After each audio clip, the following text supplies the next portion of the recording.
Vitamin E capsule ত্বকের জন্য অনেক উপকারী এবং এটি সাধারণত ত্বকের যত্ন ও সুস্থতা বজায় রাখার জন্য ব্যবহার করা হয়। আজকে আমরা ভিটামিন ই ক্যাপসুলের সাথে অনেকগুলো জিনিস মিশিয়ে ভিটামিন ই ফেসিয়াল করব। এটিতে অ্যান্টিঅক্সিডেন্ট থাকে যা ত্বকের কোষগুলিকে রক্ষা করে। নিয়মিত ব্যবহারে এটি ত্বকের স্বাভাবিক উজ্জ্বলতা ফিরিয়ে আনতে সাহায্য করে। প্রথম স্টেপে আমরা নিয়ে নেব দুধ। তোমরা কিন্তু কাঁচা দুধও নিতে পারো বা বয়েল করা দুধ ঠান্ডা করে নিতে পারো। এর মধ্যে দিয়ে দেব পুরো একটা ভিটামিন ই ক্যাপসুল, মানে তোমরা যদি মোটামুটি 4 চামচ মতো দুধ নাও, পুরো একটা ভিটামিন ই ক্যাপসুল নিয়ে নেবে। এতটুকু কিন্তু দুধ দরকার হবে একবার করার জন্য। ভালো মতো করে এটা মিশিয়ে নিতে হবে। ব্রণের দাগ, পোড়া দাগ কিংবা মেচেদার দাগ কিন্তু দূর করে। বলিরেখা ও ফাইন লাইন প্রতিরোধ করতে এই মিক্সচারটা কিন্তু খুব সাহায্য করে। এটা আমাদের ক্লিনজারের মতো কাজ করবে। চোট, কাটা, পোড়া দাগ দ্রুত নিরাময়ের জন্য এই ক্লিনজারটা কিন্তু আমরা ব্যবহার করতে পারি। এবার আরেকটা বাউলের মধ্যে আমি অর্ধেকটা ভিটামিন ই ক্যাপসুলের ভেতরের সিরামটা নিয়ে নিচ্ছি। এর সঙ্গে মিশিয়ে নেব চিনির গুঁড়ো। চিনির গুঁড়ো কিন্তু স্কিনকে গ্লোয়িং করতে ভীষণ সাহায্য করে। শুধু স্কিনকে না, চুলেও শাইন অ্যাড করতে চিনির গুঁড়ো খুব হেল্প করে। এর মধ্যে নিয়ে নিচ্ছি বেসন। এই চামচের 2 চামচ মতো বেসন আজকে আমরা নিয়ে নেব। এরপর এই মিক্সচারটাকে আমরা মেশানোর জন্য ব্যবহার করব গোলাপ জল। হ্যাঁ বন্ধুরা, কোনো দুধ বা জল ব্যবহার করব না, শুধু গোলাপ জল। কারণ গোলাপ জল কিন্তু ন্যাচারাল টোনারের মতো কাজ করে, আর গোলাপ জল কিন্তু একটা মেডিকেটেড প্রোডাক্ট, সেটা সবসময় মনে রাখবে।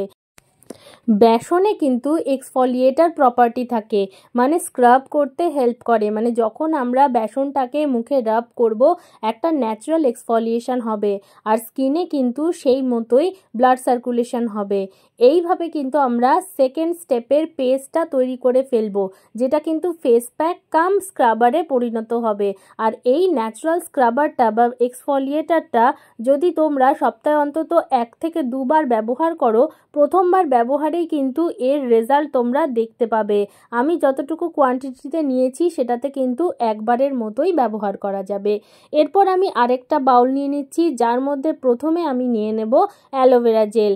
যেহেতু গরম পড়ে গেছে, অ্যালোভেরা জেলটাকে কিন্তু আমরা প্রতি ক্ষেত্রেই ব্যবহার করব। এই অ্যালোভেরা জেলের মধ্যে এবার দিয়ে দেব vitamin E capsule. Vitamin E capsule যে অর্ধেকটা বেঁচে ছিল, আমি সেই ক্যাপসুলটাই কিন্তু ব্যবহার করলাম। এরপর দিয়ে দিব অল্প একটু 2 থেকে 3 ফোঁটা গ্লিসারিন। গ্লিসারিন কিন্তু প্রত্যেকের বাড়িতেই থাকে। এবার এই 3টে প্রোডাক্টকে ভালো মতো করে মিশিয়ে নেব। গ্লিসারিন কিন্তু ময়শ্চারাইজেশনের জন্য একটা খুব ভালো ইনগ্রিডিয়েন্ট। এটা ব্যবহার যদি তোমরা করতে পারো, মুখে কিন্তু বলিরেখা পড়া বা ফাইন লাইন্স, অনেক তাড়াতাড়ি বয়সের ছাপ পড়ে যাওয়া, এই জিনিসগুলো কিন্তু আসে না। একটা সাদা ক্রিমের মতো পেস্ট তৈরি হয়ে গেল, যেটা যথেষ্ট পরিমাণ হয়েছে একবার মুখে ব্যবহার করার মতো। 1 থেকে 2 বার এতটুকু পেস্ট দিয়ে আমরা 1 থেকে 2 বারের মতো কিন্তু ব্যবহার করতে পারবো। এটাকে ভালো মতো করে আমরা এখন স্টোর করে রেখে দিই। বেশি করে বানিয়েও স্টোর করে রাখতে পারবো।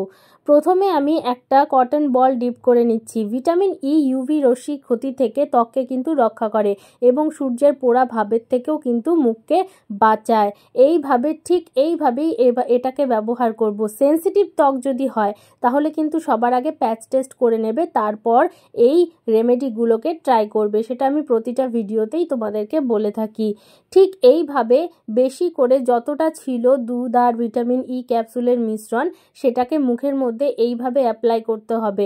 দুধের মধ্যে থাকে ক্লিনজিং প্রপার্টি আর face moisturisation property, face whitening property. দেখো মুখটা কিন্তু অনেকটা উজ্জ্বল লাগছে, ফর্সা লাগছে, আর মুখের ওপর থেকে নোংরা ময়লাগুলোও কিন্তু এই দুধের জন্যই উঠে যায়। এবার সেকেন্ড স্টেপে আমরা যে এক্সফলিয়েটারটা বানিয়েছি, বেসন দিয়ে, চিনি দিয়ে, ভিটামিন ই ক্যাপসুল দিয়ে, আরও যেগুলো দিয়েছি সেগুলো তোমাদেরকে দেখিয়েছি, সব একসাথে দিয়ে এই রকম করে রাব করতে হবে, ঠিক যেভাবে আমরা স্ক্রাব করে থাকি। 1.5 থেকে 2 মিনিট ম্যাক্সিমাম আমরা এই প্রসেসটা কন্টিনিউ করব। মুখটা কিন্তু একটু আঠালো হয়ে যাবে, কারণ এর মধ্যে আছে ভিটামিন ই ক্যাপসুল, যাতে কিন্তু স্কিনটা খুব টাইট হয়, ময়শ্চারাইজ হয়, আর বলিরেখা পড়ে না, বয়সের আগে বয়সের ছোপ পড়ে না। এমনকি 50 বছর বয়সেও কিন্তু তোমাকে 30-35 বছর বয়সের মতো দেখতে লাগবে।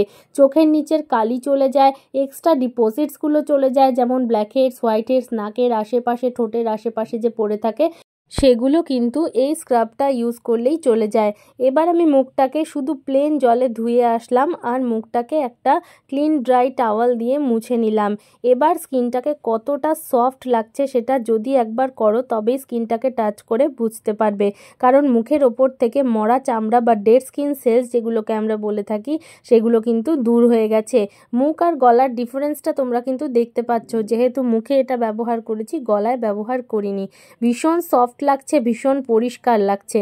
এবার থার্ড স্টেপে আমরা যে জেলটা বানিয়েছিলাম অ্যালোভেরা জেল, গ্লিসারিন আর ভিটামিন ই ক্যাপসুল দিয়ে, সেটাকে আমরা অ্যাপ্লাই করে নেব। আমি যতটা বানিয়েছি সেটা দিয়ে অন্তত 2বার হয়ে যাওয়ার কথা, বাট পুরোটাই আমি অ্যাপ্লাই করে নিলাম। এতে কিন্তু হাইড্রেশনটা অনেক বেশি হয়।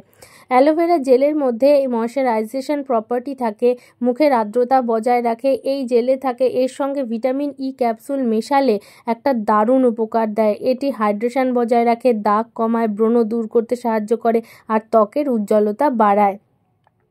ঠিক এইভাবে হালকা হাতে যারা যেমন স্ট্রোক জানো, যেমন মাসাজ জানো, ঠিক সেইভাবেই কিন্তু অ্যাপ্লাই করতে হবে। অ্যালোভেরা রোদ্রে পোড়া দাগ থেকে মুখকে রক্ষা করে, ত্বককে ঠান্ডা করে, ত্বকের উজ্জ্বলতা পুনরুদ্ধার করে।